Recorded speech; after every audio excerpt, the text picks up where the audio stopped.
The violin developed in the 1500s, evolving from a series of guitar-like instruments that musicians played with a bow. While the violin is best known for classical music and gypsy music, today you hear it in pop, country, bluegrass, and even jazz. First, they cut a piece of maple, then split it in half to expose the grain in mirror image. They melt down glue flakes made from animal hide, then bond the pieces together. Violin makers use only glue, never nails or screws. These pieces of wood will form the back of the violin. After 4 hours, the glue is dry and they can remove the clamps. Using a small plane, they even out the surface. Then they trace the violin's shape and cut it out. They shave the surface, sculpting a downward slope from the middle, using an even smaller plane.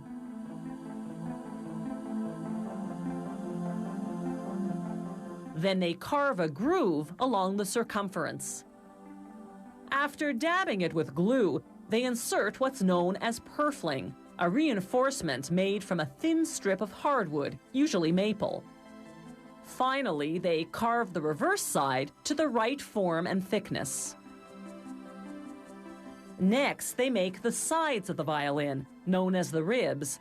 First, they soak thin strips of maple or sycamore and press them against a heated bending iron to curve them. Then they glue the strips around a form, connecting them at the top and bottom and at the corners with small blocks of wood.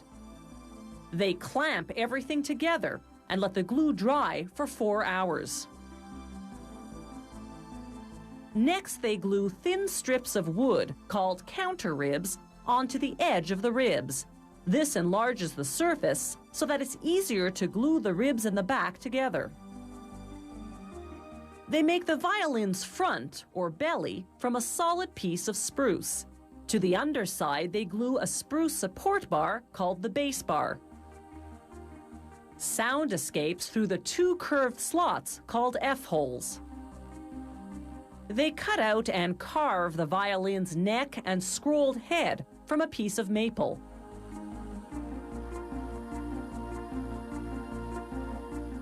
Then they glue it to the body. They sculpt the fingerboard from ebony, a hard wood that's durable enough to withstand centuries of violinists' fingering. Using a tool called a peg-hole reamer, they make holes for the ebony or rosewood pegs around which the strings are wound. They coat the wood with 4 or 5 coats of varnish, depending on the color, then polish it with several coats of oil over several days until the finish is shiny and silky smooth. Next, they insert the sound post.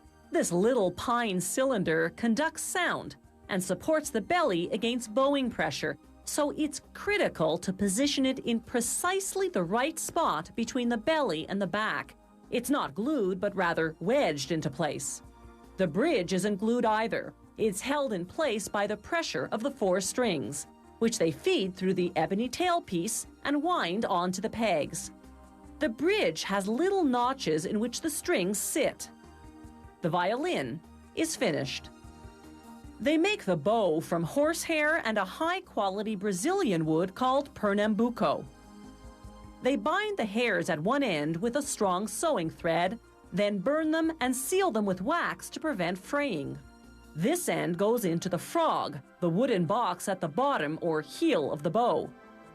They cover the frog with a mother-of-pearl lining, then slip on a ring made of nickel, silver, or gold to prevent the hairs from tangling. Next comes the screw that controls the tension of the hairs.